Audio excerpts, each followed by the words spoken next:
So here we have the Mini Cooper S 5-door hatchback on a 68 plate. I'm going to start off by showing you inside the boot, and then we'll hop in and run through some controls from there.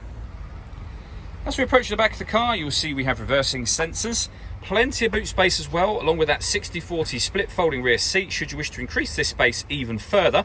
And then this tray section will lift, fold and store away behind those rear seats to give you even more space again. Okay, now that we're inside the car, we're going to start with the dials. We have the rev counter on the left-hand side, speedometer in the middle, and on the right-hand side, the fuel gauge. Also in the middle, you can see the total miles for the car, which are 11,493. The information displayed directly above that can be changed by pressing a button on the end of the indicator stalk for various bits of trip computer and fuel economy information, or that digital readout for the speedometer that you see being displayed there now.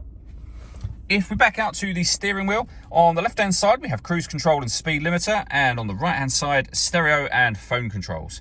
The phone controls can only be used after such time as you pair the phone up to the car, and that is done over on the screen in the center just here, underneath the communication heading. All of the movement I'm making on the screen is all being done using this dial.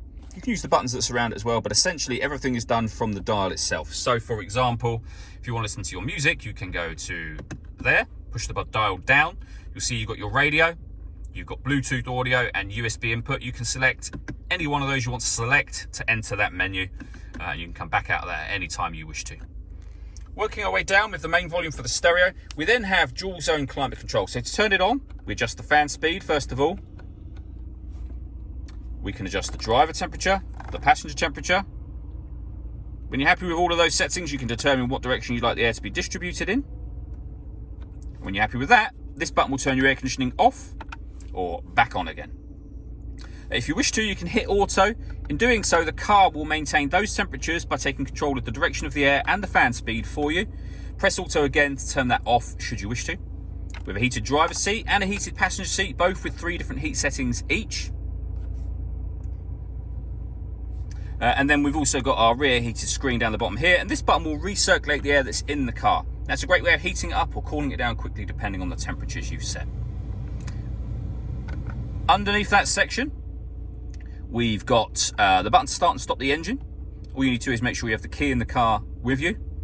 We can turn the parking sensors on and off. We can turn off the stop and start. This car is designed to cut out when it's stationary in traffic to save you fuel. That system is off when this orange light shows.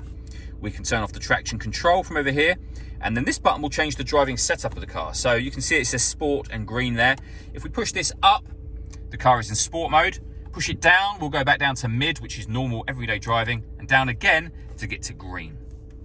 At the very bottom, we have a 12-volt charging socket, USB input, and a 6-speed manual gearbox. All that leaves me to say is thank you for taking the time to watch this video. If you'd like to come and see the car in person and have a test drive, please feel free to call any of our MJA sites. We'd love to hear from you soon.